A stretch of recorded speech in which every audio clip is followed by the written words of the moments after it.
Hello, this is episode 9 of Born Fabulous podcast, where you will hear the first of a 5-part interview with Jeannie Harris.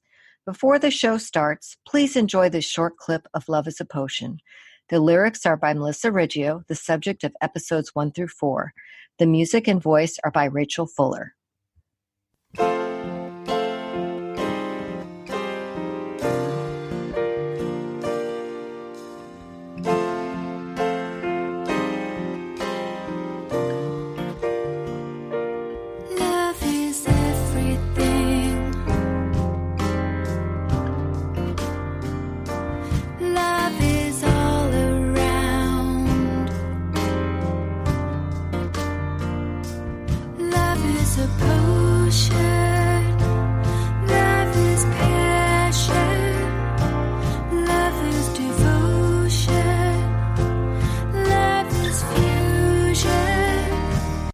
Hello, welcome to Born Fabulous, where we talk to parents and families of successful adults with disabilities and successful self-advocates who have disabilities.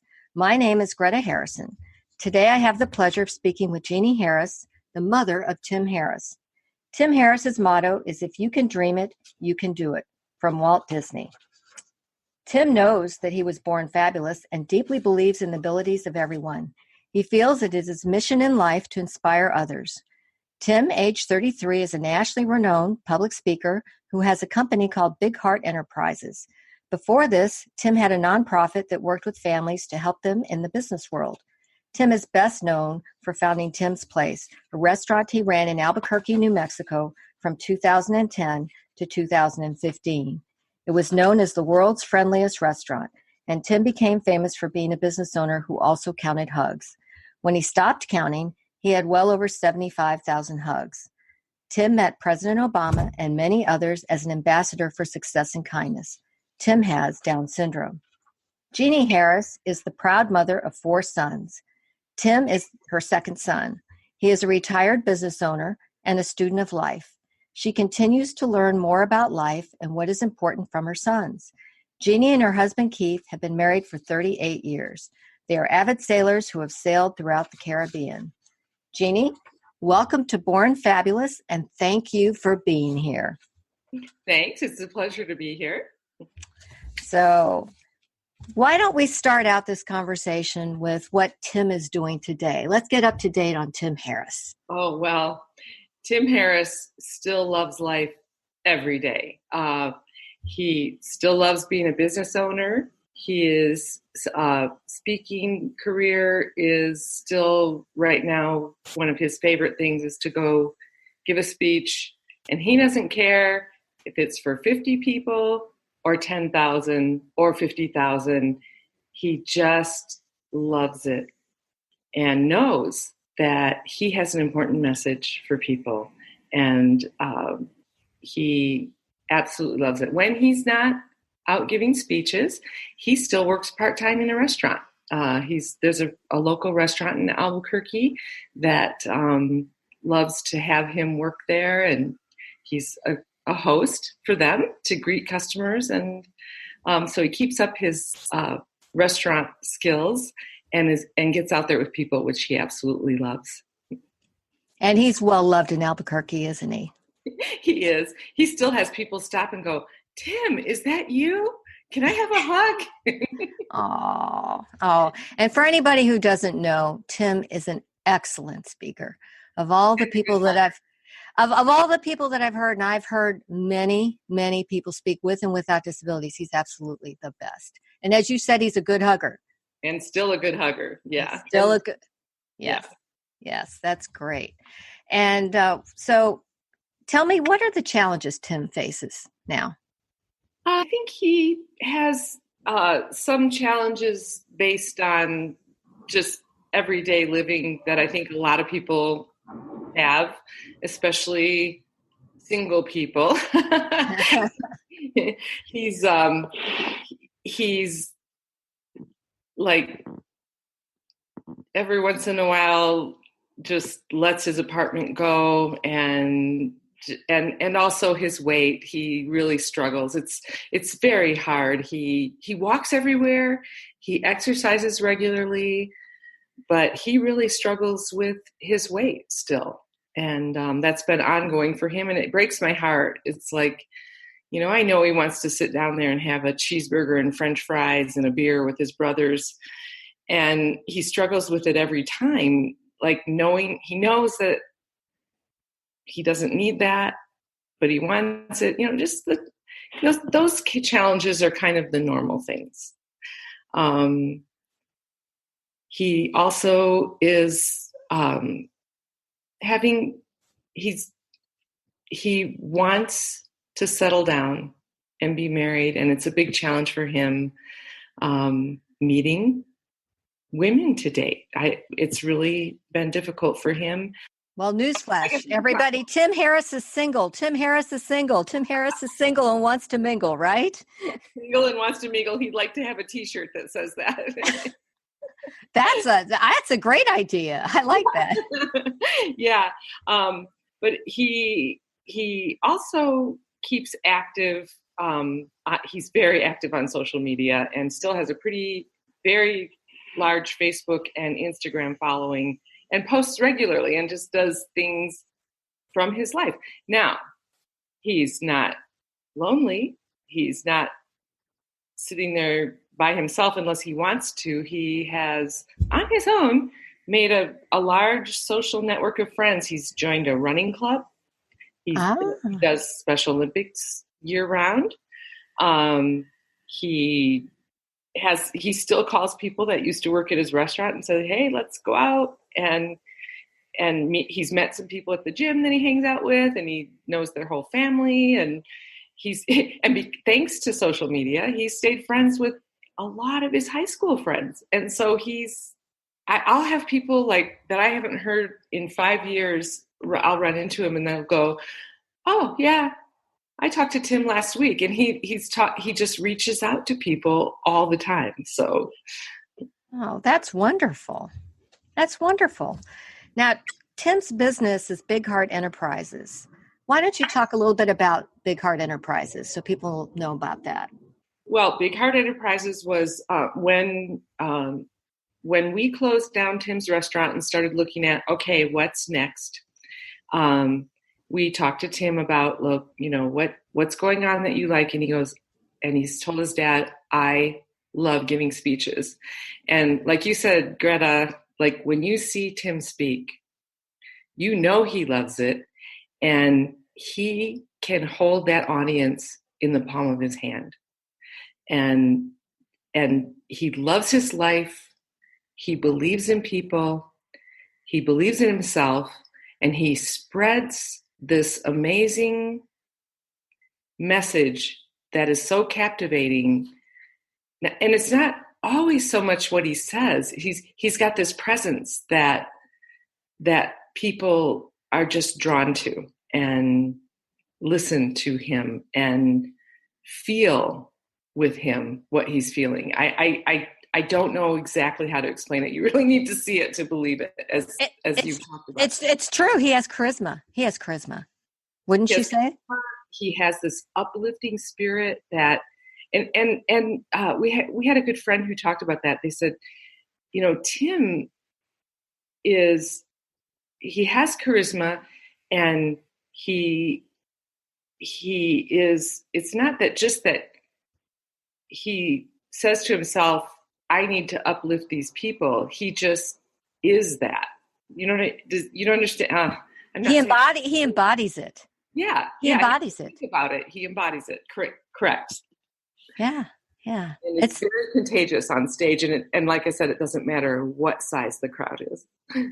It's a real gift. He has a true gift. Never nervous. And it's so funny when he first started giving speeches, the first one was for the National Down Syndrome Convention, and there were 2,000-3,000 people there. And we kept asking him, "Tim, so it's almost time for you to go on. Are you nervous?" And, enough people asked him, he finally looked at his dad and he said, "Should I be nervous?"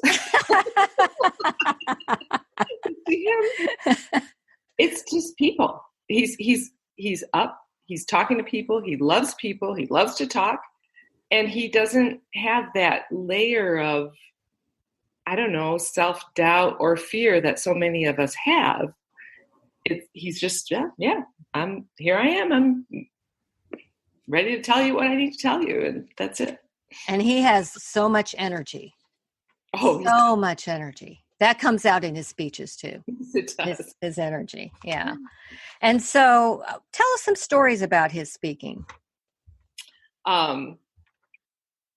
Well, I do want to start. He wasn't speaking at the White House. I do want to talk about this, though, because we were invited through Special Olympics. Tim was invited, and my husband and I got to go as Tim's guests. And it was a Special Olympic event at the White House in 2014. And when he found out we were going, he said, I'm going to hug the president. And we were like, Tim, I'm sorry, but you don't just run up to the president of the United States and give him a hug. Well, guess who was right about that? and there's a video that went viral of Tim hugging the president at the White House. And, it's just, he has this power of intention that once he sets his mind to it, he does it. And I'm sorry, I've forgotten your question now. No, but I do remember that video going viral, and I remember him hugging President Obama. And President Obama enjoyed it as much as Tim did. He visibly changed after there was a visible change after they hugged. So it was very amazing evening. I know. The speeches. Yeah. So one of his most, can I name who he spoke for, or like? Sure. Sorry. Sure. So one of his speeches last year, he went and spoke for the organization Shake Shack. They have an annual meeting with all their management, and they had Tim come, and he was an motivational speaker for them. And when we got to the hotel we were at, there was a little bit of construction going on as we were driving up, and Tim said to his dad, he said, what's all that going on? Oh, there's some construction going on and all that. And when it came time, a few hours later, when it came time for him to give his speech, he said to his dad, he goes, do you think those construction workers are still there? And his dad was, Tim does think ahead, like are things, he's given enough speeches, he's become quite a pro at it. And we thought we were thinking ahead about, is there going to be noise? Is there going to be interruption? And his dad said, I think they'll still be there, but it won't be a problem. He goes, well, that's good, because I'm going to raise the roof off this place and we're going to need those guys. And he came out on the stage with that energy. And I have to tell you, the Shake Shack organization is like, they were already pumped. They are just this vibrant organization, and they just responded to Tim's energy, and it really did raise the roof. I'm telling you, it was amazing. Oh, that's wonderful. That's wonderful. Are there any other stories you want to share? I think what I would like to share, there's so many stories, but I would like to say that Tim has really expanded what he does in his speeches. He's gone to big fundraisers and been grand marshals of parades, and then spoke to help other organizations raise money. And also very much a motivational speaker, not just for corporations and companies, but for a lot of disability related groups around the country. He's very, he's got a wide range of messages that he has to share, and is uplifting no matter what he does. Has he spoken to any organizations or groups outside of the U.S.? Well, he was on a TV show in Brazil. He was? Yes. There's this woman, I can't think of her name right now, but she has a very popular primetime television show. She's like, people compared her to the Ellen DeGeneres of Brazil, but her show is prime time at night, and she wanted Tim on her show, so they flew him to this show, and he danced on the stage with her. She interviewed him with an interpreter.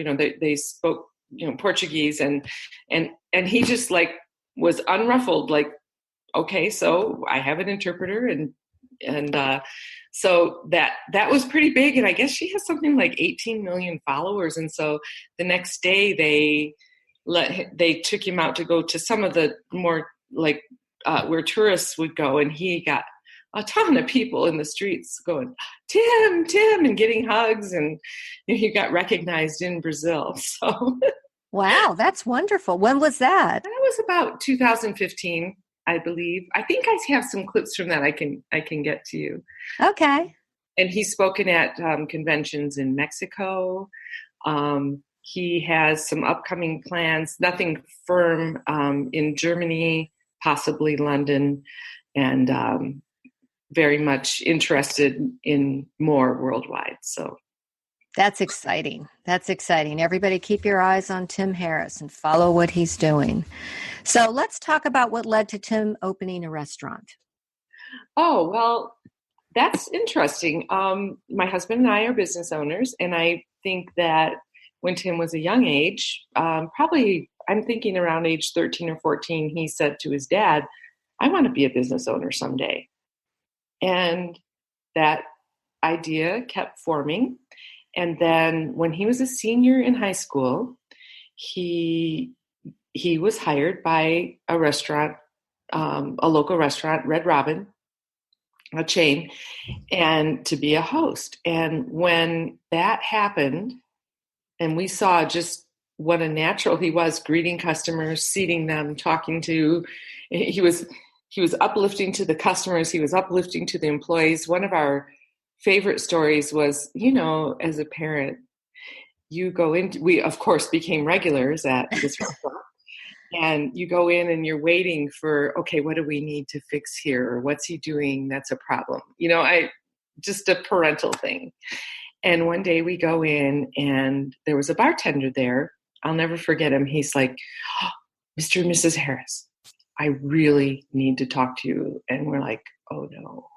And then the manager came by and goes, oh, don't go before I have a chance to talk to you. We thought, oh no, this is a problem. Because we had offered even, he was still in high school. We had available to him job coaches and things like that. And at Red Robin, when they hired him, they said, we offered that. And they said, oh no, we have our own training program and we'll train him ourselves.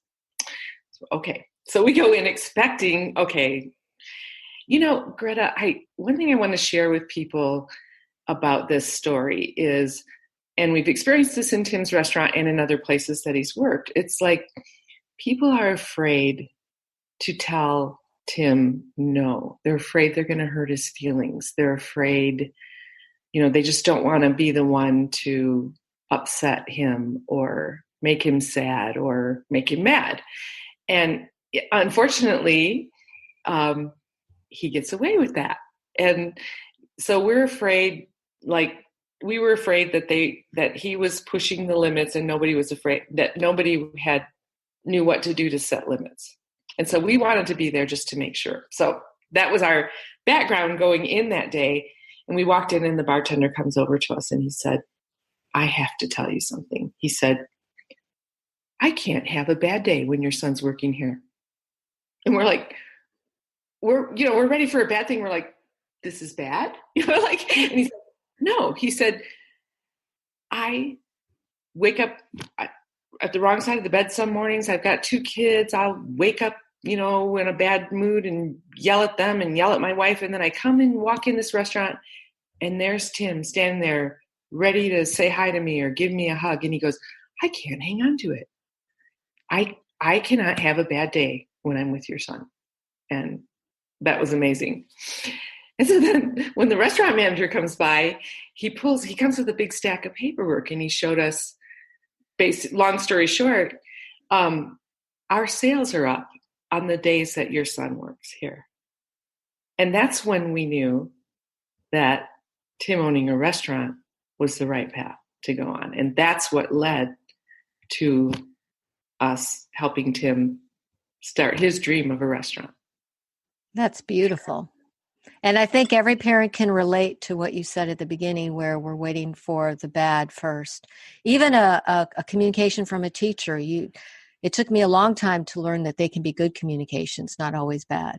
So yeah, you're right. That's wonderful. I think our rescue gets on. Like we have to protect our child. We all know that when our children, we learn very quickly when our children are born that we get a chance to teach the people around us. First, we get to our own acceptance, right? And then we get a chance to teach the people around us acceptance and tolerance and sometimes intolerance for inappropriate behavior. And that's our job, right, Greta? I mean, as a parent, we know, and it's our job to teach people who don't know or who are afraid. And so we expect to do that. And we are called to do that. So it's not like that doesn't happen also. That's wonderful. I know you have other stories about Tim and his restaurant. Why don't you share some of those? Oh, I wish that I had a way to capture for you what it was like when we first opened the doors to Tim's place. We had him in a little quiet neighborhood. People were pretty excited. They could see a new restaurant was underway in this spot in the strip mall that we had, and a lot of the locals just, a new restaurant, I can't wait to try it. And the signs go up, and it's Tim's place and everything. And Tim worked 7 days a week. It was only open for breakfast and lunch, so he wasn't hurting, and he was a young man, 24 at the time. So he had plenty of energy. And but we wanted him there because when people walked in the door to Tim's place, there was so much magic. Like, people walked in the door who knew us, of course, they're there. But then there were the people who didn't know, and they didn't know who Tim was. They just saw this restaurant, Tim's Place, and they walk in the door, and there's this young man with Down syndrome with a big smile on his face going, "Hey, welcome to Tim's Place. I'm Tim." And there were tears, there was laughter, there was shock. I can't tell you how many times someone came in just for a quick breakfast or lunch before or during work, and then came back with their whole family on the weekend. They're like, "You've got to see this place. You've got to meet Tim." One of my favorite stories was, so when we went to putting decorations on the wall, people were, we were like, what do we do? This is a happy place. What are we going to put on the walls? And somebody, I think our first manager, said, "Look, this is Tim's restaurant. These walls need to be about Tim." And there's a lot of pictures of the walls on Tim's place. We had a whole hug wall of Tim giving hugs. We had all of his achievements from high school, homecoming king, and, graduating college and all that. And also we had a wall that said, "I'm more like you than different," and showed him getting on the school bus or riding his bike or bowling with friends. We just picked these things that we wanted people to relate to Tim. But a lot of people were like, don't know if that's a good idea. But anyway, one day I was standing in there, and there was a woman just staring at the pictures, just going through case by case the pictures. And I decided, just a gut level reaction, I went over to talk to her, and she was standing there crying. And I was like, "Hi, I'm Tim's mom. These are, just pictures of Tim's life. Is there anything you want to know?" Or I can't remember exactly what I said to her, but just like kind of connected with her. And she was telling me that she was out of town from Atlanta, and she was in town in Albuquerque. Her dad had to have brain surgery, and they had been there, waiting. Apparently they weren't able to go through with the surgery when they thought. So they were on hold, and her brother said to her, I need to take you somewhere. And she brought him to Tim's place.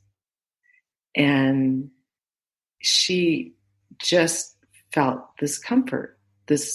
Here's this place that's about being real, and it's about hugging, and it's about, sharing a meal, and openness and, whatever brought you in there, you felt better when you left. And that happened a lot. I bet. And you had people travel just to go to Tim's place, didn't you? From all over. Tim is hilarious. He was being interviewed once. He got a lot of attention also from local and national media. And that's what got people coming in from all over. And it's funny that the week he went to Brazil, a couple came in like a month before and from Brazil. And so we shared with them, Tim shared with them that hey, I'm going to Brazil. I'm going to be on this TV show. They ended up coming and escorting him around Brazil. So it was like, wow, synchronicity, serendipitous things happened around Tim's restaurant. Oh shoot, I forgot my train of thought there. So he was being interviewed once, and people have come from all over the world. And he was telling this interviewer, they said the same thing, people have come from all over to come to your restaurant. And Tim says, yeah, it's a real tourist destination now. And he said, people come from China, Indiana. I think he meant India, but we were cracking up. But just love his outwardness and his worldliness and also his innocence. China, India, and Indiana, right? Yeah. That's cute. One of my regrets is that we never made it there. So that's one of my regrets. But I'm glad I've every day. Oh. So tell me, why did he count hugs? So he's always been a hugger, and I think a lot of parents of children with Down syndrome can relate. And he actually had it in elementary school. It was on one of his IEPs to get Tim to stop hugging. I still remember we were talking to his uncle and telling them, oh yeah, we had another IEP, and kind of giving an update on Tim. And we said, yeah, and by the way, they really need him to stop hugging. And his uncle said, wait a minute, there's something wrong with this. Maybe we need to give more hugs. Maybe we don't need to stop Tim from giving hugs. But anyway, he's always been a hugger. And so he wanted to hug his customers. And we said, well, and we had a very hard time over the years convincing Tim that not everybody likes to hug. And he really struggled with that. And so we said, so it came about to put hugs on the menu. So he had hugs on the menu, free of charge. And they even said sugar-free, calorie-free, guilt-free. So if you want a hug, talk to your server and you can get a hug.